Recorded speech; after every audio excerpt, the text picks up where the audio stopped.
పూరా లోకల్. నమస్తే, welcome to పూరా లోకల్. 2019 ఆగస్టు 5న 370 ఆర్టికల్ రద్దు చేయబడింది. అప్పటి నుంచి జమ్మూ కాశ్మీర్కి పర్యాటకులు పెద్ద ఎత్తున సందర్శనానికి అయితే వెళ్తున్నారు, జమ్మూ కాశ్మీర్ని చూడడానికి. అలాగే త్వరలో జూలై 3వ తారీఖు నుంచి అమర్నాథ్ యాత్ర ప్రారంభం కాబోతుంది. దాదాపు 38 రోజుల పాటు ఈ అమర్నాథ్ యాత్ర కొనసాగనుంది. ఈ నేపథ్యంలో పాకిస్తాన్కు చెందిన ఉగ్రవాద సంస్థ లష్కరే తోయిబా అనుబంధ సంస్థ ది రెసిస్టెన్స్ ఫోర్స్ నుంచి 5 ఉగ్రవాదులు పెహల్గాంలోని మినీ స్విట్జర్లాండ్గా పిలుచుకునే బైసరన్లోకి చొరబడి 28 మంది అమాయకుల ప్రాణాలు తీయడం జరిగింది. ఈ విషయంపై మనతో మాట్లాడేందుకు political analyst, social activist Peketi Prasad మన పూరా లోకల్ స్టూడియోలో మనతో పాటు ఉన్నారు. నమస్తే అన్న. నమస్తే. త్వరలో అమర్నాథ్ యాత్ర ప్రారంభం కాబోతుంది. దాన్ని ఉద్దేశించే, దాన్ని టార్గెట్ చేసే ఈ దాడి చేశారని అనుకుంటున్నారా? అంటే ఇప్పుడు మనం ఈ తీవ్రత ఎంత అమానుషమైన చర్యనో మనం ఒక్కసారి చూసుకోవాలి. చాలా మంది కొంచెం పెళ్ళైన కొత్తలో ఏమనుకుంటారు, సరే హనీమూన్కి వెళ్దాము, ఎక్కడన్నా వెళ్దాము, విదేశాలు ఎందుకు, మన భారతదేశంలోనే అన్నీ ఉన్నాయి. సో అటువంటిది మంచు అన్నీ ఉంటుంది, ఇంత మంచి ఎక్కడ మనకి సిచ్యువేషన్ చాలా నార్మల్సీకి వచ్చేసింది. సో అందు గురించి హనీమూన్కి మనం అక్కడ గడుపుదాము. పెహల్గాం మీరు చెప్పారు, మనకి స్విట్జర్లాండ్, మినీ స్విట్జర్లాండ్ అంటారని. సో దాన్ని అక్కడ వెళ్ళిన వాళ్ళు ఉన్నారు. దాంతోపాటు ఎండాకాలం మొదలైంది, మనం ఎంతో మన ఉద్యోగాల్లో అలసిపోయి ఉంటాం చాలా కాలము, అలాగే పిల్లలకు కూడా పరీక్షలు అయిపోయాయి. ఒక్కసారి ఎండాకాలంలో అలా మన లైఫ్ లాంగ్ మెమరీస్గా ఉంటుంది. ఒక్కసారి మన ఫ్యామిలీతో వెళ్దాము, మంచి ఫోటోలు తీసుకుందాము. ఈ మధ్య ఇప్పుడు సోషల్ మీడియాలో కూడా ట్రెండ్ ఏంటంటే కొంచెము వీడియోలు తీసుకుందాము, ఇట్లా చిన్న చిన్న రీల్స్ చేసుకుందాము, ఇటువంటివి వస్తున్న సందర్భంలో ఇంత కిరాతకంగా జరిపారంటే అసలు మనకి యుద్ధ నీతిలో ఏంటండి, ఎవరైనా మనకి వెపన్స్ ఉంటేనే వాళ్ళ మీద మనం అటాక్ చేయాలి కదా. వీళ్ళు ఏంటి, ఫ్యామిలీస్తో వెళ్ళి హాయి కొంచెం టైం స్పెండ్ చేద్దామని వెళ్ళారు. ఇది ఎలా ఉందంటే మనకి ఇజ్రాయెల్లో జరిగింది కదా, వాళ్ళు కూడా అంతే కదా. వాళ్ళు ఏం చేయలేదు, వాళ్ళు అక్కడ ఉండి వాళ్ళు ఫ్యామిలీస్తో ఉండి హాయిగా హాలిడే వాళ్ళు స్పెండ్ చేస్తున్న టైంలో అమానుష చర్యలు ఇటువంటివి చేశారు. ఇంత దారుణమైన ఇది చేయడం వల్ల, ఈ చర్యలు చేయడం వల్ల మనము ఒక 28 మంది ప్రాణాలు కోల్పోయారు. అసలు దేశం అంతటా అసలు కన్నీరు పెట్టుకుంది.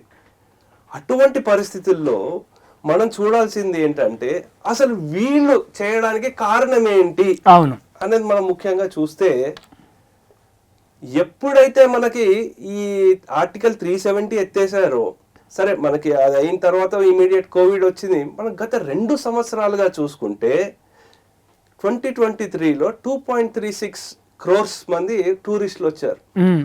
అది అయిన తర్వాత 2.6 మన ఈ 2024 2.6 crores పర్యాటకులు వచ్చారు. దాంతోపాటు G20 సమ్మిట్ చేసాం. ఎక్కడి నుంచి UN మొత్తం అన్ని దేశాల నుంచి వచ్చి అరే నార్మల్ అయిపోయింది. ఎలక్షన్ జరిగినప్పుడు కూడా ఒక్క బుల్లెట్ కాల్పు ఎక్కడ ఏమి జరగలేదు, అంత ప్రశాంతంగా జరిగింది. ఇది మింగుడు పట్టకుండా పాకిస్తాన్ వాళ్ళకి ఒక పక్కేమో ఇటు ఆఫ్ఘనిస్తాన్తో, ఇంకో పక్క బలూచిస్తాన్తో టెన్షన్లు, వీళ్ళకి తినడానికి తిండి లేని పరిస్థితి. అటువంటిది ఎలాగో దృష్టి మరలించాలంటే ఏంటి, ఏదో ఒకటి మళ్ళీ మతాన్ని తీసుకురావాలి. మతాన్ని తీసుకొచ్చిన తర్వాత దీన్ని అటాక్ చేయాలి, అదొకటి. నెక్స్ట్ ఇంకోటి మనం చూసుకుంటే మనకు ముఖ్యంగా అతి ముఖ్యం ఇప్పుడు టూరిజం సీజన్ స్టార్ట్ అయ్యేది. కానీ ఈ టూరిజంలో ఎవరికండి జీవనోపాధి వచ్చేది? ఎక్కువ మందికి అక్కడ ఉన్న వాళ్ళ పేదవాళ్ళకి, అక్కడ ఉండేవాళ్ళే కదా. వాళ్ళు ఏంటి, వాళ్ళు హిందువుల కంటే ముస్లింలు ఎక్కువ ఉంటారు కదా. మనం కష్టపడిన, మనం అక్కడ కొండ ఎక్కాలన్నా మోసే వాళ్ళు వీళ్ళందరూ కూడా ముస్లింసే కదా. అవును. సో అక్కడ ఉండే పని గుర్రాలు ఇవన్నీ ఏవైతే ఉంటాయో అవన్నీ మెయింటైన్ చేసేది కూడా ముస్లింసే. సో వాళ్ళ ఉద్దేశము ఏంటంటే ఈ హిందువులు ఎవరైతే వస్తున్నారో ఇక్కడ సంస్కృతి ఏదైతే మొత్తం ఆక్యుపై అంటే అందరినీ మన వాళ్ళే అనుకుని ముందుకు వెళ్తున్నారో ఇటువంటి దాన్ని ఎలాగైనా డిస్టర్బ్ చేయాలి, దెబ్బతీయాలి. అతి ముఖ్యంగా అమర్నాథ్ యాత్ర హిందువులకు ఎంతో ముఖ్యమైనది. ఎంతో మంది చాలా పవిత్రంగా భావించి కొన్ని నెలల ముందు నుంచే ప్లాన్ చేసుకుని మొత్తం హెల్త్ టెస్ట్లు అవన్నీ చేసుకుని వెళ్తారు. అటువంటి వెళ్ళి దాని తగ్గ సెక్యూరిటీ అవన్నీ అలా ఉంటుంది. దాన్ని డిస్టర్బ్ చేయడానికి, అంటే వెళ్తున్న వాళ్ళకి భయభ్రాంతులకు గురి అవడానికి చేస్తున్న చర్య ఇదండి. సో అందుకంటే ఇప్పుడేంటి మళ్ళీ అక్కడ హిందువులు రాకపోతే ఏమవుతుంది, అక్కడ మళ్ళీ టూరిజం అవన్నీ మళ్ళీ పడిపోతుంది. దాంతో ఏంటి, జీవనోపాధి లేకుండా ఇది వరకు చూసాం మనము, మాకు రోజు ఒక 500 వస్తే మేము రాళ్ళు విసిరే వాళ్ళము, ఇలా చేసేవాళ్ళము, ఇటువంటి స్టేట్మెంట్లు. దానికి తోడు మనకి హురియత్ కాన్ఫరెన్స్ లో ఒక 15-17 మొత్తం వివిధ ఫ్యాక్షన్లు ఉంటే దగ్గర 15-16 మంది మేము భారతదేశంతోనే ఉండాలి అని అంత కాన్ఫిడెంట్ గా చెప్తున్న సమయంలో వీళ్ళు ఈ చర్య చేశారండి. సో ఇది ముఖ్యమైనది. దీంట్లో పాకిస్తాన్ కంపల్సరీ ఇన్వాల్వ్మెంట్ ఉంది. ఎందుకంటే ఇంత ప్లానింగ్, ఇంత పకడ్బందీగా వీళ్ళు అక్కడికి వస్తారు అని జరిగింది కాబట్టి తప్పకుండా ఇది వాళ్ళ చర్య. ఇది దానికి తగ్గట్టు దీనికంటే ఒక 100 రెట్లు ఇంకా అనుభవిస్తారు పాకిస్తాన్ వాళ్ళు. మరి ప్రజల పరిస్థితి ఏంటి? భయభ్రాంతులకు గురవుతున్నారు కొంతమంది, అందరూ అనట్లేదు. కొంతమంది విరోచితంగా పోరాడతాం, మేము అమర్నాథ్ యాత్రకు పోతామని చెప్తున్నారు. మరి వాళ్ళకు మీరు ఏ విధంగా భరోసా ఇవ్వాలనుకుంటున్నారు? అంటే కొంతమంది దాడులు జరిగినాక వెంటనే రిటర్న్ అయిపోయారు అక్కడి నుంచి, చాలా మంది భయపడి. చాలా మంది ఎస్పెషల్లీ మన తెలుగు వాళ్ళే ఈసారి మనకి అమర్నాథ్ యాత్రకు వెళదాము అని మొత్తం వాళ్ళు ఆ టెస్ట్లు, మనకి హెల్త్ టెస్ట్లు ఉంటాయి, హార్ట్, బీపీ, ఇటువంటి టెస్ట్లు అన్ని చేయించుకుని, టికెట్లు అన్ని బుక్ చేయించుకుని వెళదామని ప్లానింగ్ లో ఉన్నారండి. మనం ముఖ్యంగా ఆలోచించాల్సింది ఏంటంటే, వీళ్ళకా మనం భయపడేది, మనం ఎక్కడి నుంచి ఇక్కడ రజాకారులకి ఎలా ఎంత ఘోరం చేస్తున్నామని మనం పోరాడాము, అది చూసుకోవాలి. మన సోమనాథ్ మందిరాన్ని ఎన్నిసార్లు వాళ్ళు అక్కడి నుంచి వచ్చిన వాళ్ళు ఈ ఇస్లాం వాళ్ళు ఎంత మంది పాల్గొట్టారు, అయినా మనం అది ఇంకా వైభవం ఎంత చేస్తే మనం దానికంటే ఇంకా రెట్టింపు. సో అందు గురించి మనం భయపడాల్సిన అవసరం లేదు, మనకు సెక్యూరిటీ ఉంది, మన వాళ్ళు ఉన్నారు, మన వాళ్ళు చూసుకుంటారు. ఇక్కడ జరిగిన తప్పిదం ఏంటంటే, కశ్మీర్ లో లోకల్ పోలీసు వ్యవస్థ సరిగ్గా లేదు అని వస్తోంది రిపోర్ట్లు. కానీ దాని మీద కూడా 100% అని ఇప్పుడు చెప్పలేము, ఎందుకంటే పూర్తి దర్యాప్తు జరిగేంత వరకు మనం ఏమి మాట్లాడలేము. కాబట్టి వాళ్ళ మీద కూడా అనడం సరైనది కాదు. కానీ దీనికి సెంట్రల్ సపోర్ట్ మాత్రం విపరీతంగా ఉంటుంది. సెంట్రల్ సెక్యూరిటీ ఏవైతే ఉంటుందో, డిఫెన్స్ ఆర్మీ నుంచి ఏవైతే ఉందో, అమర్నాథ్ యాత్రకి మనకి ఎటువంటి భయం అక్కర్లేదు. హాయి ఆ శివుడే మనల్ని కాపాడుతాడు, అంతే అంతే. ఏదన్నా చేస్తే దానికి తిరిగి రెట్టింపు ఇచ్చేస్తారంటారు, అంతే. ఇప్పుడు చూస్తూ ఉండండి, ఇప్పుడు పాకిస్తాన్ వాళ్ళు ఏమయ్యారు, ఏకాకయ్యారు. వాళ్ళకి ఇది వరకు ఏంటి, అమ్మ పాకిస్తాన్ మీద వీళ్ళు ఏమైనా చేస్తే అందరూ యుఎస్ వాళ్ళు వచ్చేయడము, వద్దు మీరు చర్చల ద్వారానే ఈ సమస్యని చేసుకోండి, లేకపోతే రష్యా మనకి ఎప్పుడు సపోర్టే, ఈ middle east countries, Islamic countries, we are peaceful nations, మేము పీస్ ని సపోర్ట్ చేస్తాం అవి అనేవాళ్ళు. కానీ ఈ రోజు ఎవరు సపోర్ట్ చేస్తున్నారు పాకిస్తాన్ కి? ఎవరు లేదు. ఉట్టి టర్కీ ఒకటి, చైనా వాడు కూడా ఏమనాలో అర్థం కావటం లేదు. ఉట్టి టర్కీ ఒకటే, అది కూడా వాళ్ళు కూడా ఏ స్టేట్మెంట్ మనకి ఎగెన్స్ట్ చెప్పలేదు. సో అందు గురించి మనం ఇక్కడ చూసుకోవాల్సింది ఏంటంటే, పాకిస్తాన్ ఏకాకి అవుతోంది. దీనికి నేను అనుకోవడం ఇంకా రాబోయే 3-4 రోజుల్లో, అంటే ఇంకొక 3-4 నెలల్లో ఇది ఒక 3-4 భాగాలు అయిపోయే అవకాశం చాలా కనిపిస్తోంది. ఎందుకు వినాశకాలే విపరీత బుద్ధి, వీళ్ళకి విపరీతమైన బుద్ధి ఎందుకు వచ్చిందంటే, ఇది వాడు ఐఎస్ఐ చీఫ్ వాడు మునీర్ వాడు ఇచ్చిన స్టేట్మెంట్లు కూడా ఇదేంటో మళ్ళీ మతాన్ని ఎలా తీసుకురావాలని చర్య చేస్తున్నారు. అది మీరు చెప్పారు, ఒకప్పుడు హిందువులు ముస్లింలు కలిసి ఇప్పుడు అక్కడ మంచి ఒక సంస్కృతి కొనసాగుతున్న టైంలో ఈ విధంగా దాడి చేశారని చెప్తున్నారు. ఒకప్పుడు 5,000 ఇంటింటికి 2,000 ఇచ్చి రాళ్ళ దాడి చేయించేవారు. అక్కడికి ఎవరైనా వెళ్తే యాత్రకు సంబంధించిన మిగతా ఏదైనా కార్యక్రమాలకు సంబంధించిన. మరి ఈ టైంలోనే అంటే హిందువులు ముఖ్యంగా పేర్లు అడిగి మరి అందులో పురుషులను మాత్రమే చంపారు, మహిళలను చంపలేదు, చిన్నపిల్లల్ని చంపలేదు. అంటే కొందరు అంటున్నారు ఉగ్రవాదులకు కూడా సెంటిమెంట్ ఉంటాయి, చిన్నపిల్లల్ని చంపారు, మహిళలను చంపారు, ఓన్లీ పురుషులనే చంపారు, మతం పేరు అడిగి చంపారు అని చెప్తున్నారు. వాళ్ళకి సెంటిమెంట్లు అంటే ఏముండవండి. వాళ్ళకి ఏంటంటే వాళ్ళని ఎలా సైకోల్ గా మార్చేస్తారు అనమాట. వాళ్ళకి చిన్నప్పటి నుంచి ఆ బుర్రలో విషం ఎక్కించేసి సైకోల్ గా ఎక్కించేస్తారు. అక్కడ వాళ్ళు ఆడవాళ్ళు ఇవన్నీ కూడా చూడరు వాళ్ళు. మరి ఈ టైంలో ఎందుకు వదిలిపెట్టారు ఆడవాళ్ళని, చిన్నపిల్లల్ని? ఈ టైంలో వదిలిపెట్టారంటే ఇది ఒక మెసేజ్, డైవర్టింగ్ టాక్టిక్సే కానివ్వండి. అటువంటి అసలు ఆయుధాలు లేకుండా అటాక్ జరిగిన సందర్భాలు ఎన్నున్నాయి భారతదేశంలో. ఇలా టూరిస్ట్ స్పాట్ కి వచ్చి లేకపోతే వచ్చిన వాళ్ళ మీద మీరు ఎంత జరిగింది, ఎప్పుడు 1990లో అప్పుడు చేశారు. అది కూడా వాళ్ళు ఒక రోజు ముందు వార్నింగ్ ఇచ్చారు, మీరందరూ వెళ్ళిపోవాలి లేకపోతే మీ మీద చేస్తామని చెప్పారు. ఇక్కడ ఏమీ లేకుండా చేశారు కదా. సో అందు గురించి వాళ్ళకి సెంటిమెంట్ అటువంటివి ఏమీ ఉండవు. దే ఆర్ ఇస్లామిస్ట్ టెర్రరిస్ట్ వాళ్ళు. It is very very clear. వాళ్ళ బ్రెయిన్ అంతా వాళ్ళు అలా ట్యూన్ చేసి పడేశారు. సో అందు గురించి ఏంటంటే ఇక్కడ మత విద్వేషాలను రెచ్చగొట్టడము ఇవి కారణము. ఇక టూరిజంని మళ్ళీ ఆర్థిక పురోగతి చెందకుండా కాశ్మీర్ ప్రాంతం మళ్ళీ ఎలా ఉందో అలా వెళ్ళేది దృష్టిలో.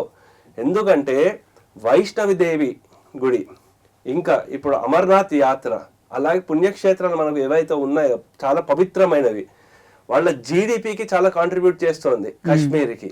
కాశ్మీర్ ఉన్నది ముస్లింలు అయినా సరే వాళ్ళు భారతీయులే కదా.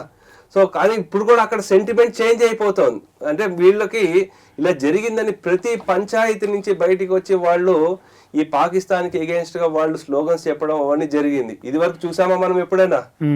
సో అది ఇక్కడ మనం ముఖ్యంగా చూసుకోవాల్సింది. అంటే జనాల్లో కూడా అక్కడ వాళ్ళ ఆలోచన ధోరణి మారుతోంది, వాళ్ళకి ఏది మంచిది అని తెలుస్తోంది. అయినప్పటికీ కొంతమంది ఉన్నారు ఇక్కడ ఏవైతే ఉందో సౌత్ కాశ్మీర్ లో జరిగింది కదా, దీంట్లో ఏంటంటే మన ఈ ఇంజనీర్ రషీద్ లాంటి వాళ్ళని ఎన్నుకున్నారు. ఎన్నుకున్న వాళ్ళు కూడా అక్కడ వాళ్లే కదా. సో అందుకని కొంతమంది ఈ ఆలోచన వాళ్ళు ఉన్నారు, వాళ్ళు కూడా మారాల్సిన అవసరం ఎంతైనా ఉంది. సో దీని మీద ఇటువంటి వాళ్ళు మనకి ఇంటి దొంగలు ఎవరైతే ఉన్నారో వాళ్ళని ఫస్ట్ మనం కట్ చేయాలి, వాళ్ళ సప్లై లైన్లు కట్ చేయాల్సిన అవసరం చాలా ఉంది. బయటకు వస్తే మనకి అన్నోన్ మెన్ ఉన్నారు, మన ఆర్మీ ఉన్నారు, అందరూ ఉన్నారు. కానీ ఇటువంటి వాళ్ళు ఎవరైతే ఉన్నారో తెలియకుండా బ్యాక్గ్రౌండ్ లో సప్లై చేస్తున్న వాళ్ళు వీళ్ళు, అలాగే మీడియాలో డిఫరెంట్ నెరేటివ్లు మార్చేస్తున్న వాళ్ళు ఎవరైతే ఉన్నారో వీళ్ళ మీద చర్య తీసుకోవాల్సిన అవసరం ఎంతైనా ఉందండి. ఓకే, ఇది పర్టికులర్గా చూస్తే మతాన్ని టార్గెట్ చేసి ఈ దాడి చేసినట్టయితే తెలుస్తుందని మీరు అంటున్నారు. మరోవైపు బంగ్లాదేశ్లో హిందువుల మీద దాడులు, కాశ్మీర్లో కూడా హిందువుల మీదనే దాడులు. క్లియర్గా వాళ్ళు ప్రశ్న అడిగి మరి నువ్వు హిందువా, నీ మతం ఏంటి అని అడిగి మరి చంపేసిన పరిస్థితి క్లియర్గా చూసాం మనం. మరి ఏంటి, ఇండియా ప్రభుత్వం ఉంది భారతదేశంలో, ప్రధానమంత్రి మోడీ ఉన్నాడు, కింద మంత్రులు చాలామంది, హిందువుల కోసమే పార్టీ ఉంది, హిందువుల కోసమే ప్రభుత్వం ఉందని చాలాసార్లు కొంతమంది చెప్పిన పరిస్థితి గవర్నమెంట్లో ఉన్న వాళ్ళు. మరి హిందువుల మీద ఇంత దాడులు జరుగుతున్నాయి, మరి ఏం చేస్తుంది ప్రభుత్వం అని అంటున్నారు బయట. ఇప్పుడు హిందువుల మీద దాడులు జరుగుతున్న అన్న విషయం వాస్తవము. కానీ హిందువుల్లో కూడా మనకి చైతన్యం రావాల్సిన అవసరం ఎంతైనా ఉంది. ఏ విధంగా? ఎందుకంటే మీకు ఒక చిన్న ఉదాహరణ ఇస్తాను. ఇప్పుడు ఇలా జరిగింది, అటాక్ జరిగింది అని మనకి న్యూస్ వస్తుంటే ఇప్పుడు ఏమైనా ఎలక్షన్లు ఉన్నాయా అని కమెంట్ పెట్టిన వాడు ఎవడండి? హిందూ కాదా వాడు? మీరు ఆర్టికల్ 370 చేయడం వల్ల ఇలా అయింది అంది ఒక వ్యక్తి. అంటే ఆవిడ మిగతా బిజినెస్ దగ్గర నుంచి డబ్బులు తీసుకుని పార్లమెంట్ లో ప్రశ్నలు అడిగి ఒక వ్యక్తి అడిగింది, ఆవిడ హిందూ కాదా? అసలు వీళ్ళే కదా మనకి ద్రోహులు. ఒక హిందువే శత్రువు, బయటవాడు కాదు. కానీ ఏంటంటే ఇటువంటి వాళ్ళని మనము వ్యవస్థ నుంచి మనము వాళ్ళని ఎక్స్పోజ్ చేస్తూ ఇటువంటి వాళ్ళని క్లీన్ చేస్తున్న దాంట్లో కొంతమంది అమాయకులు ఎవరైతే ఉన్నారో ఇటువంటి వాళ్ళకి ప్రాణాలు కోల్పోతున్నారు. అది దయనీయమైన పరిస్థితి. సో లోటుబాట్లు ఉన్నాయి. ఫస్ట్ మనం సరే మీరు బంగ్లాదేశ్ అన్నారు, ఫస్ట్ మన దేశంలో ఉన్న హిందువులము మనల్ని మనం కాపాడుకోవాలి. ఒకటి ఇంటి మీద ఏదైనా అటాక్ జరుగుతుందంటే ఒక హిందువు మీద ఎంతమంది రోడ్డు మీదకి వస్తున్నారండి? ఈరోజు క్యాండిల్ మార్చ్ చేస్తున్నాం అంటే ఎంతమంది హిందువులు వస్తున్నారు బయటికి? అదే మనం చూస్తున్నాము.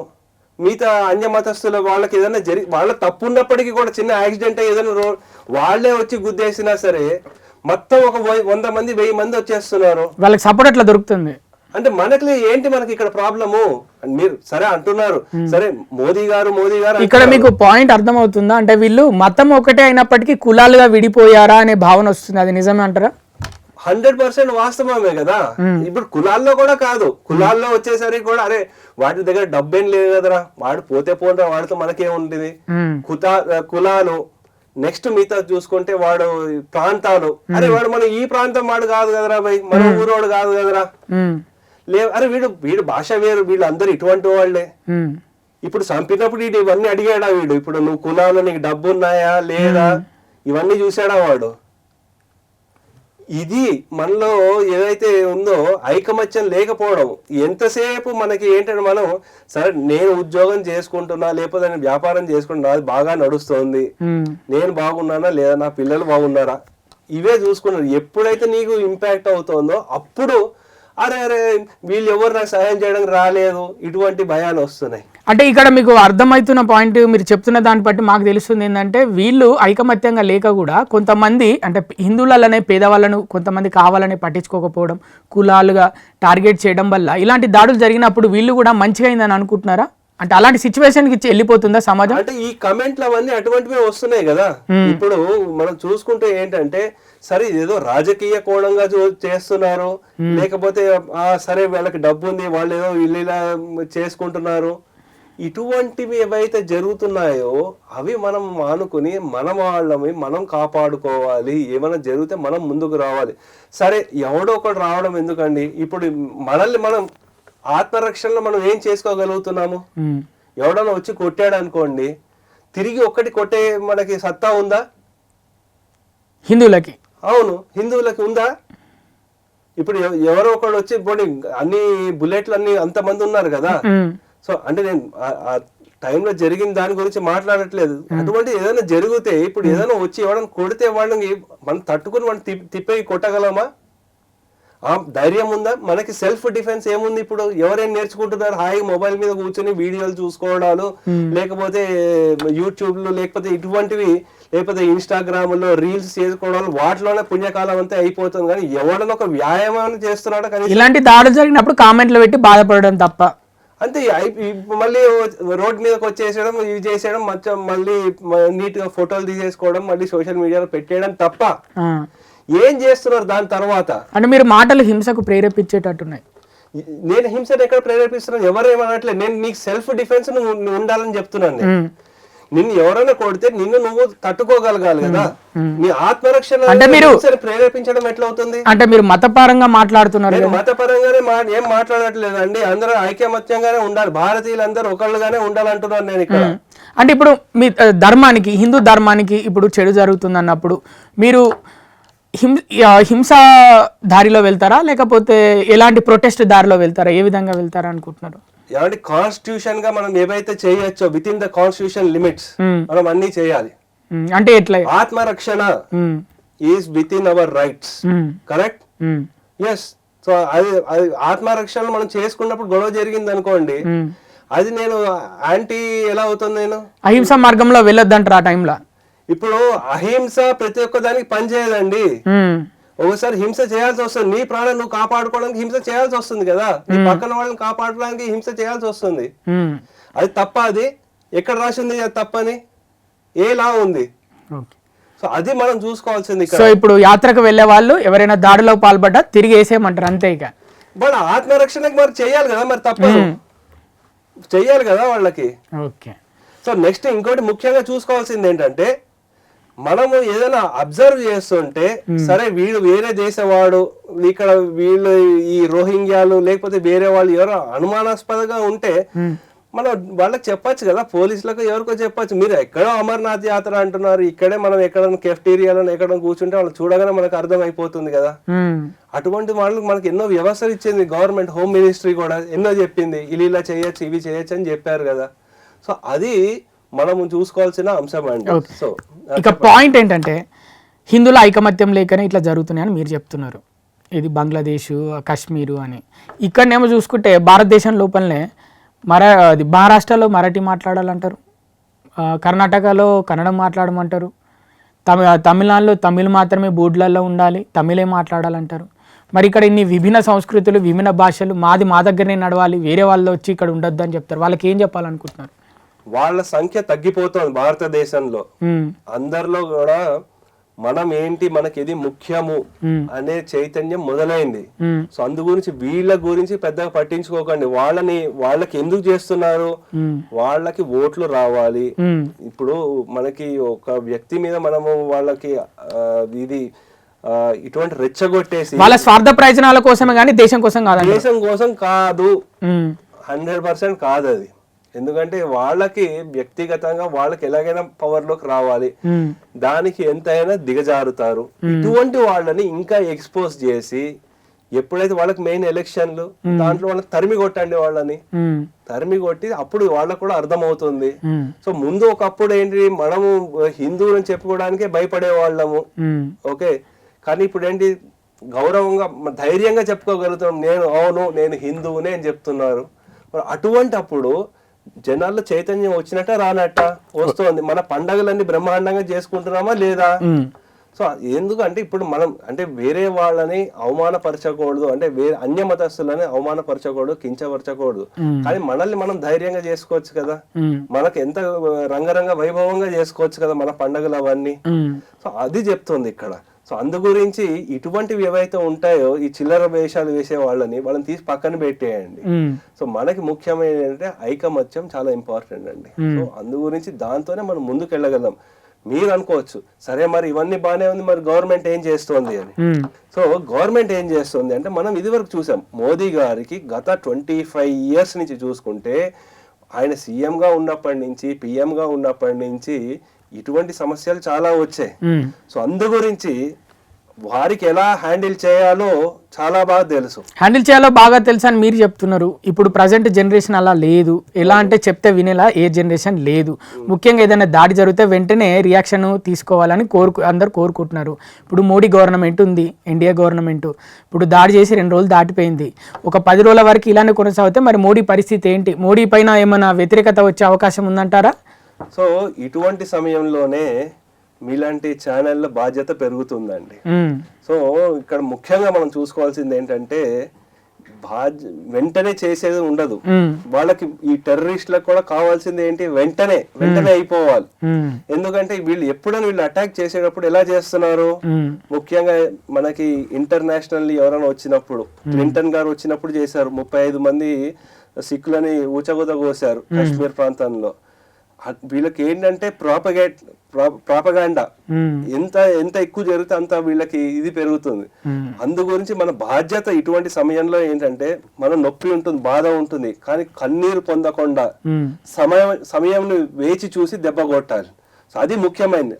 అందు గురించి మనకి మీడియాలో వాళ్ళకి మిత్రులకు అందరికి ఏంటంటే దీని గురించి ఇదే చూపించేసి ఇలా ఏం చేయలేకపోతున్నారు అని చెప్పి జనాల మైండ్ని చేంజ్ చేయకుండా గవర్నమెంట్ ఇమీడియట్ యాక్షన్ ఏం తీసుకుందండి. సో ఇండస్ వాటర్ ట్రీట్మెంట్ దాన్ని వెంటనే రద్దు చేసేసింది. 1960 సంవత్సరంలో కుదుర్చుకున్న ఒప్పందం 1960లో చేసింది. దాని వల్ల భారతదేశం పెద్ద ఒరిగింది ఏం లేదు, నష్టపోయిన నీరు రాక. మీరు చూసుకుంటే ఇది చాలా పెద్ద యాక్షన్ ఇది. ఎందుకంటే 80% వాళ్ళ ఫార్మింగ్ ఏదైతే ఉంటుందో పాకిస్తాన్ లో వ్యవసాయం ఈ నీళ్ళ మీద ఆధారపడి ఉంది. 25% జీడిపి పాకిస్తాన్ దీని మీద ఆధారపడి ఉంది. సో 7 కోట్ల మందికి నీటిని ఇస్తుంది ఇది. సో అందు గురించి మనం చూసుకోవాల్సింది ఏంటంటే ఒకటే ఒక స్టెప్ తో వాళ్ళ పరిస్థితి ఏమైందండి, పాకిస్తాన్ కూడా బికారిస్తాన్ అయిపోతుంది. సో ఎస్పెషల్లీ వాళ్ళకి పంజాబ్ సింధ్ ప్రాంతాలు ఏవైతే ఉన్నాయో ఇవి చాలా ఇంకా చాలా దయనీయమైన పరిస్థితిలోకి వెళ్ళిపోతుంది.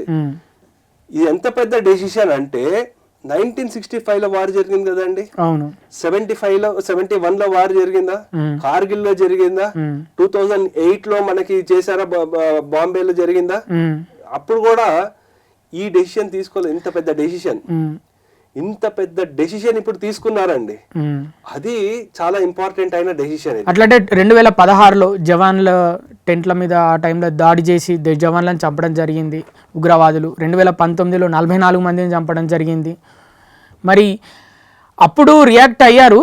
అప్పుడు మరి ఈ నది గురించి మాట్లాడలేని వాళ్ళు మరి ఇప్పుడు ఎందుకు మరి ఈ విధంగా తీసుకున్నారు డిసిజన్? అప్పుడు మనం చూసుకోవాల్సింటే అప్పుడు సిఆర్పిఎఫ్ వాళ్ళ మీద చేశారు. అంటే వాళ్ళు కూడా ఆర్మ్డ్ ఉండేవాళ్ళు. వాళ్ళ ప్రొసీజర్లు ఏవైతే ఉన్నాయో వాళ్ళు ఫాలో అయ్యారో లేదో మనకి కొన్ని రిపోర్ట్లు బయటికి రావు.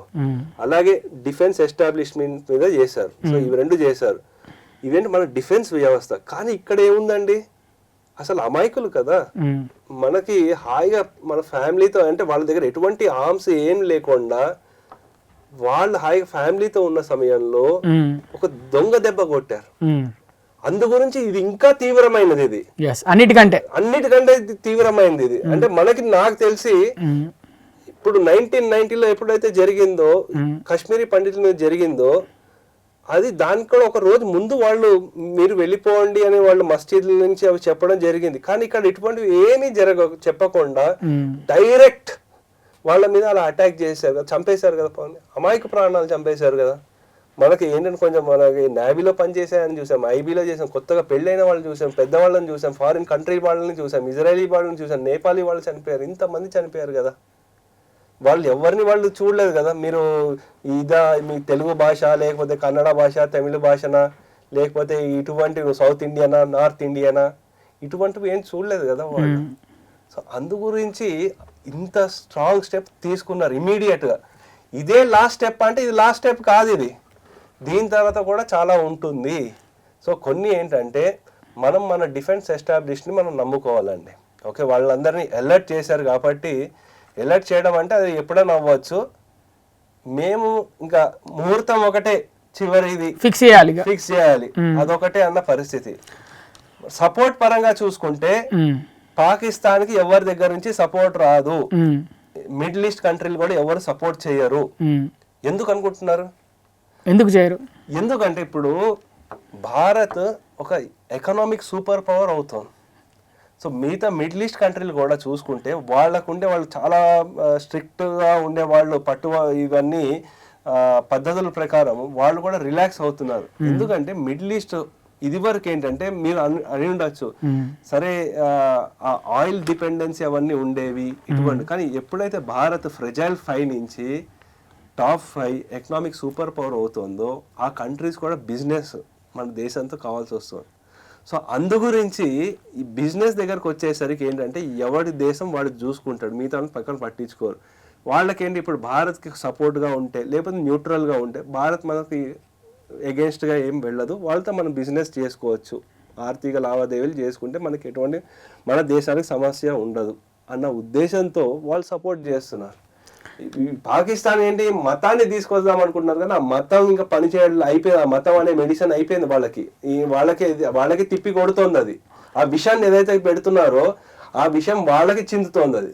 మనం ఇంత మాట్లాడుకుంటున్నాం, మన భారతదేశం దాదాపు 144 కోట్లకు పైగా జనాభా, పాకిస్తాన్ 30 కోట్ల నుంచి 40 కోట్ల మధ్యలో ఎంతో ఉంటుంది జనాభా పాకిస్తాన్ది. వాళ్ళ రక్షణ దళం ఎంత, మన రక్షణ దళం ఎంత? అయినా పాక్ ఆక్రమిత కాశ్మీర్ని ఎందుకు ఆక్రమించుకోలేకపోతున్నాం? ఈ ఉగ్రవాదులు ఇంకా అక్కడి నుంచే ఎందుకు చొరబడుతున్నారు? కారణం ఏంటి అంటే భారత్ దగ్గరనే తప్పిదం ఉందా? ఎందుకంటే ఇంత జనాభా, ఇంత రక్షణ దళం ఉండి ఎందుకు వెనుకబడుతున్నాం ఈ విషయంలో? ఎందుకు మన వాళ్ళ ప్రాణాలని మనమే పోగొట్టుకుంటున్నాం అని అడుగుతున్నారు చాలా మంది ప్రజలు. అంటే మనకి ఎస్పెషల్లీ యువకులకి తెలియాల్సింది ఏంటంటే అండి, మన హిస్టరీలోకి బాగా తెలుసుకోవాలి. ఓకే, అప్పుడు మనకు కొన్ని తప్పిదాలు జరిగాయి మన వైపు నుంచి. అసలు నెహ్రూ గారు అప్పుడు జరిగినప్పుడు అసలు UN కి వెళ్లకుండా ఉండింటే మనకి ఇంత తలనొప్పులు ఉండేవే కాదు. ఈ సమస్యను అక్కడ పెద్దగా తీసుకెళ్లడం, చూపించడం, దాంతో సరే దాన్ని తర్వాత లైన్ ఆఫ్ యాక్చువల్ కంట్రీని ఇంటర్నేషనల్ బార్డర్ గా ఇవి చేసేద్దాం అవి చేద్దాం ఇటువంటి ప్రపోజల్ చేయడం ద్వారా తద్వారా మళ్ళీ 1971లో అప్పుడు జరిగినప్పుడు పాకిస్తాన్ సైనికులు 91,000 మందిని మనం ఖైదీలుగా ఉంచాము. దానివల్ల మనకి ఏం మిగిలిందండి? ఏమీ రాలేదు. మనకి ఏమీ రాలేదు. అప్పుడైనా పోనీ దాన్ని నెగోషియేట్ చేసి ఉండొచ్చు కదా, అది ఇంకో తప్పిదం జరిగింది. సో అది అయిన తర్వాత నుంచి పాకిస్తాన్ ఎప్పుడైతే మళ్ళీ మనకి 80s నుంచి ఇవి మనకి ముస్లింలకి అన్యాయం జరుగుతోంది, లేకపోతే ఆర్గనైజేషన్ ఆఫ్ ఇస్లామిక్ కంట్రీస్ ఏవైతే ఉన్నాయో వాళ్ళ దగ్గర నుంచి సపోర్ట్ తీసుకురావడం ఎప్పుడైతే పెరుగుతోందో, ఎప్పుడైతే ఆయిల్ డిపెండెన్సీ వాళ్ళ మీద ఉందో గల్ఫ్ కంట్రీల మీద, US ఏం మాట్లాడలేదు, రష్యా వీళ్ళు కూడా ఏం మాట్లాడలేదు. మన బాధలు మనమే పడాల్సి వచ్చిందండి. అందు గురించి అప్పుడు ఏం చేయలేదు. అది తీసుకురావడం పెద్ద సమస్య ఏం కాదు. వచ్చిన తర్వాత మళ్ళీ వాళ్ళని మన కంట్రీలో ఎలా తీసుకురావాలి అంటే, ఇప్పుడు అక్కడ కాశ్మీర్ లో జరుగుతున్న అభివృద్ధి చూసి అక్కడ ప్రజలు ఎవరైతే ఉన్నారో, పాకిస్తాన్ ఆక్యుపైడ్ కాశ్మీర్ లో ఎవరైతే ఉన్నారో, అరే మాకు ఇటువంటి డెవలప్మెంట్ లేదు, మేం భారత్తో కలవాలి అని ఫస్ట్ ప్రజల్లో చైతన్యం మొదలైంది ఇప్పుడు అక్కడి నుంచి. సో అందు గురించి వాళ్ళు ఇప్పుడు తిరగబడుతున్నారు. సో ఎప్పుడైతే మనం వెళ్ళి వార్ చేయడం కంటే అక్కడ లోకల్ సపోర్ట్ లేనిదే మనం వార్ చేయలేము ఎప్పుడు కానీ. ఇప్పుడు అది మొదలైంది. అక్కడ లోకల్స్ కూడా అర్థమవుతుంది కాశ్మీర్ లో ఇంత ఆర్థిక పురోగతి చెందుతోంది, వాళ్ళ జీవన విధాన శైలి పెరుగుతోంది అన్నప్పుడు వాళ్ళకి అర్థమైంది ఏంటంటే సరే మనం భారత్తో ముందుకు వెళ్ళాలి. సో అలాగే మిగతా బలూచిస్తాన్లో చూస్తున్నాము, మిగతా ఖైబర్ పఖ్తూన్లో చూస్తాము, ఎంత ఘోరంగా విడగొట్టారంటే అక్కడ పఖ్తూన్ అనే ఎవరైతే ఉన్నారో, సో పఠాన్లు అంటాం కదా, వాళ్ళు అక్కడ వాళ్ళు ఆ ప్రాంతం సగం ఏమో ఆఫ్ఘనిస్తాన్ చేశారు, సగం ఏమో ఇక్కడ చేశారు పాకిస్తాన్లో బ్రిటిషర్స్ టైంలో. వీళ్ళందరూ ఇప్పుడు పస్తూన్ మేము అందరం ఒకటే అని వాళ్ళు ఫైట్ చేస్తున్నారు. సో ఇన్ని టెన్షన్ల మధ్య పాకిస్తాన్ కొట్టిమిట్టాడుతోంది. దానికి తోడు ఇప్పుడు ఇదైంది. సో దీని అంటే చెప్పే కదా ఇందాక వినాశకాలే విపరీత బుద్ధి. పాకిస్తాన్కు కావాల్సింది జమ్మూ కాశ్మీరా లేకపోతే లేకపోతే హిందువులా? వాళ్ళకి కావాల్సింది ఎవరు? సో పాకిస్తాన్లో కావాల్సింది మెయిన్ ISI ఆర్మీ వాళ్ళు. వాళ్ళకి డబ్బులు కావాలి మెయిన్. వాళ్ళ సొంత బిజినెస్ రన్ అవ్వాలి. మిగతా దేంతో వాళ్ళకి సంబంధం లేదు. ఎందుకంటే వాళ్ళు నిజంగా ముస్లింలకే మంచి చేయాలి అనుకుంటే మరి పాకిస్తాన్ లో ముస్లింల పరిస్థితి ఎందుకు అంత దారుణంగా ఉంది? ఇది మనం చూసుకోవాలి. మరి మన పైన దాడి చేస్తే వాళ్ళకి ఎట్లా డబ్బులు వస్తాయి? దాడి చేయడం అంటే ఇప్పుడు ఎలా ఉంటుంది అంటే అండి, ఈ బడ్జెట్ మీద అంతా ఏమవుతుంది, డిఫెన్స్ మీద ఖర్చు పెడతారు. ఆ డిఫెన్స్ డీల్స్ వాళ్ళు చేసే కరప్షన్లు, వాడు ఒక్కొక్కడు అక్కడ బ్రిటన్ లోనో లేకపోతే కెనడాలోనో ఇన్వెస్ట్మెంట్లు చేసుకుంటాడు. ఎవరండి ఆర్మీలో ఉండేవాడు కరెక్ట్? మళ్ళీ పాకిస్తాన్ లో ఉన్న ఆర్మీ వాళ్ళు ఎంతమంది ఉన్నారండి? వాళ్ళ హెడ్లు వాళ్ళందరూ బ్రిటిష్ ఎక్కడికో వెళ్ళిపోయారు కదా. ఎవడు మళ్ళీ పాకిస్తాన్ లో ఉండదు, ఎందుకంటే అక్కడ నుండి బిజినెస్లు చేసుకుంటారు. సో అందు గురించి పాకిస్తాన్ లో ఈ ఆర్మీ వాళ్ళు ఎవరైతే ఉన్నారో, ISI వాళ్ళు ఎవరైతే కొంతమంది ఉన్నారో వాళ్ళు మిగతా వాళ్ళందరికీ వాళ్ళు శత్రువై మిగిలారనమాట. సో వీళ్ళు డీప్ స్టేట్ కానివ్వండి, చైనా కానివ్వండి, ఇటువంటి ఎవరైతే ఉన్నారో వాళ్ళతో కలిసి పనిచేయడమే. కానీ ఇప్పుడు కూడా అక్కడ వాళ్ళు కూడా తిరగబడుతున్నారు కదా, బలూచిస్తాన్ కానివ్వండి, మిగతా ప్రాంతాల్లో ఎవరైతే ఉన్నారో వాళ్ళు తిరగబడుతున్నారు, వాళ్ళు అర్థం చేసుకుంటున్నారు. అందు గురించి పాకిస్తాన్ వాడికి కావాల్సింది, పాకిస్తాన్ లో వాళ్ళ ఆర్మీకి ISI కావాల్సింది, అక్కడ ఉండే రాజకీయ నాయకులే ముఖ్యమైన శత్రువులు. మన భారతదేశానికే కాదు, యావత్ ప్రపంచానికి కూడా వాళ్ళే శత్రువులు. ఇక 2019 ఆర్టికల్ 370 ఆర్టికల్ రద్దు తర్వాత కశ్మీర్ పండితులు మళ్ళీ అక్కడికి కాశ్మీర్కి వెళ్ళడం, మళ్ళీ వాళ్ళ జీవన విధానాన్ని కొనసాగించడం అయితే జరుగుతుంది. ఈ దాడి తర్వాత మరి వాళ్ళ పరిస్థితి ఎలా ఉండబోతుంది? వాళ్ళ జీవన విధానం మరి ఏ విధంగా ఉండబోతుంది? అంటే ఏం జరిగిందంటే, ఇంకా కాశ్మీర్ పండితులు ఇప్పుడు 90లో అయ్యింది, ఇప్పుడు 2020 అంటే 30 సంవత్సరాల తర్వాత ఒక తరం వెళ్ళిపోయింది. అయిన తర్వాత ఏమైందంటే ఇంకా కొంతమంది ఎవరైతే వస్తున్నారో నెమ్మదిగా స్థిరపడుతున్నారు, ఇంకా పూర్తిగా రాలేదు. వాళ్ళకి కావాల్సిన ఏవైతున్నా అవి చేస్తున్నారు. ఈ ప్రక్రియలో మనం అబ్జర్వ్ చేసింది ఏంటంటే, జమ్మూ ప్రాంతంలో ఇతర రాష్ట్రాల నుంచి వచ్చిన వాళ్ళ మీద అటాక్ చేయడాలు, లేకపోతే హిందువుల మీద అటాక్ చేయడం 1-2 జరుగుతూ వచ్చాయి. అయితే ఇప్పుడు ఏంటంటే సరే దానికి కూడా మనకి ఎలా చేయాలి, హ్యాండిల్ చేయాలో చేస్తున్నారు. కానీ ఇప్పుడు అతి ముఖ్యమైనది ఏంటంటే, కాశ్మీరీ పండితులు ఎవరైతే ఉన్నారో ఇంకా పూర్తిగా రాలేదండి. వాళ్ళకి ఇంకా జరుగుతోంది. వాళ్ళు అంత పెద్ద భయభ్రాంతులు అవసరం లేదు. కానీ అలాగే ఒమర్ అబ్దుల్లా మీద కూడా ఇంకా ప్రెషర్ పెరుగుతుంది ఇంకా చాలా. సో ఎందుకంటే ఇంకా ఏమైనా చేయాలి, ఎందుకంటే ఇది వరకు వాళ్ళ హయాంలోనే కదా ఈ 1990లో ఇవన్నీ జరిగింది. సో అందుగురించి వాళ్ళు ఏమైనా తేడా చేస్తే వాళ్ళు ఇప్పుడు యాక్చువల్ వాళ్ళ సిస్టంలో కూడా గవర్నమెంట్ పదవుల్లో వాళ్ళలో ఈ జైషే మొహమ్మద్ వాళ్ళకి ప్రాక్సీలుగా ఉండే వాళ్ళు, ఇటువంటి వాళ్ళు ఎవరైతే ఉన్నారో వాళ్ళని ఐడెంటిఫై చేసి వాళ్ళని క్లీన్ చేయడం అయిపోయింది. ఇంకా ఎంతైనా అవసరం ఉంది. సో అక్కడ ఉండే కాశ్మీరీ పండితులకి ఏమి ఇవ్వాలి, వాళ్ళకి పునరావాసం మనం చేయాల్సింది ఇంకా చాలా ఉంది. కానీ బయటికి వెళ్ళిపోయిన వాళ్ళు ఇంకా రావట్లేదు పూర్తిగా, అది నెమ్మదిగా వస్తారు. అది ఇక చివరి ప్రశ్న, ఇప్పుడు ప్రస్తుతం ఈ ఉగ్రదాడి తర్వాత భారతదేశంలో హిందువులు ముస్లింలు కూడా దాడికి సంబంధించి బాధపడుతున్న పరిస్థితి. వీళ్ళందరికీ మీరు ఏం చెప్పాలనుకుంటున్నారు? కొంతమంది అంటే వ్యతిరేక నినాదాలు కూడా చేసుకుంటున్న పరిస్థితి, ఇండియాలోనే ఉన్న వాళ్ళు ఇండియాలోనే ఈ మతం మీద ఆ మతం మీద, వాళ్ళకి మీరు ఏం చెప్పాలనుకుంటున్నారు? ఏమండి, దేశద్రోహులు వాళ్ళకి కులము మతంతో సంబంధం లేదు. దేశద్రోహులు ఎందుకంటే ఇలా జరిగినా సరే కొంతమంది హిందువులే కమెంట్లు ఇచ్చిన వాళ్ళని చూసాము. అలాగే మనం కొంతమంది సోషల్ మీడియా పోస్టులలో చూసాము. వాళ్ళకి మతంతో సంబంధం లేదు, వాళ్ళకి ఏదైనా తాత్కాలిక సునకానందం అంతే. సో కానీ ముఖ్యంగా చూడాల్సింది ఏంటంటే, మనం ఆలోచించాల్సింది ఎప్పుడైనా సరే మన దేశానికి ఇది మంచిది. దేశం బాగుంటేనే మన మతమైనా మన కులమైనా సరే బాగుంటుందండి. లేకపోతే దేశానికి ఏమైనా జరిగితే మొత్తం అందరం మళ్ళీ ఇంకో పాకిస్తాన్ అయిపోయే అవకాశము, లేకపోతే ఇంకో బంగ్లాదేశ్ అయిపోయే ఎంతైనా ఉంటుంది. అందు గురించి మనం చూడాల్సింది ఏంటంటే, ఎవరైనా సరే మనకి father of our missile program APJ Abdul Kalam garu ఎవరు, వారిని కసబ్ ఎవరో మనం ప్రతి ఒక్కళ్ళు ఐడెంటిఫై చేయాలి. ఐడెంటిఫై చేసుకున్న రోజు మనకి ఎటువంటి మతంతో ప్రాబ్లం లేదు, ఎటువంటి కులంతో ప్రాబ్లం లేదు, ఎటువంటి భాషతో కూడా ప్రాబ్లం లేదండి. సో మీరు చెప్తుంది హిందువులైనా ముస్లింలోనైనా, అంటే ముస్లింలలో అబ్దుల్ కలాం ఎవరు, కసబ్ ఎవరు, అది మీరు గుర్తించుకోవాలి. వాళ్ళ మాట తీరుని బట్టి, వాళ్ళ వ్యక్తిత్వాన్ని బట్టి. హిందువులో కూడా ఎవరు హిందూ వ్యతిరేకి, ఎవరు హిందువుల ధర్మం కోసం, మతం కోసం పోరాడుతున్నారో అది మీరు గుర్తించుకోవాలి. అంతేగాని అనవసరపు వ్యాఖ్యలు చేద్దంటారు. అంతే. అవును. థ్యాంక్ యూ సో మచ్ అన్న, మా పూరా లోకల్ స్టూడియోకి వచ్చి చాలా మంచి మాటలు చెప్పినందుకు. అంటే మతం గురించి, దేశం గురించి, ఎలా ఉండాలి, ఎలా నడుచుకోవాలి, ఒకప్పుడు ఎలా కాశ్మీర్ ఉండేది, ఇప్పుడు ఎలా ఉంది, ఎందుకు కాశ్మీర్ అలా అయింది, మరి రానున్న రోజుల్లో ఎలా ఉండబోతుంది, ఆర్థిక పురోగతి ఎలా అభివృద్ధి చెందుతుంది కాశ్మీర్లో, అలాంటి విషయాలు మాకు చెప్పినందుకు ధన్యవాదాలు. ధన్యవాదాలు. నమస్తే.